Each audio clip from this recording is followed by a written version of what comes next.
last national recycling convention I went to, I picked up some really cool products. There's some great stuff being made out there from recycled material. One thing that's kind of interesting is kind of the styrofoam and wrap situation. What's going on is that this is wrap. It's very flimsy. There's not a lot to it, and it's not very thick. And so for purposes of getting it to the person who's going to recycle it, it's kind of cost ineffective. So they've come up with these machines that make bricks out of this stuff. You can see this has got a completely different consistency. As you can see, this is hard. It's hard as a rock.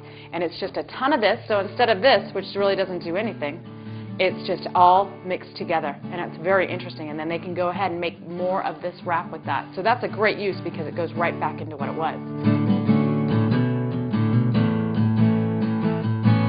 We've also got things like this carpet. This is made out of recycled materials out of PET 1 and 2. I believe, and it's quite soft and very nice. And they're also taking carpeting and recycling it back into carpeting. Thirdly, there is this plastic that's almost like it's used in industrial forms. It's used for flooring, it's used for countertops, things that are very industrial. The great thing about this is, as you can see, there's blue in here, there's green, there's reds, blacks. Any kind of plastic can be used in this, and in industrial setting it really doesn't matter. So it's a quite nice material. The other thing that I saw while I was there, they are making these bricks out of this kind of stuff where it's all different kinds of colors of plastic.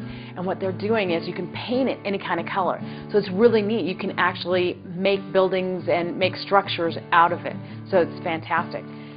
The last thing is, in San Francisco, they do a lot of composting, and this material is fantastic, and they sell it right from their food scrap. So if you want to know where things go, there's a plethora of places that this stuff goes, but it is recycled. My name is Shireen, and this has been your Green Bean.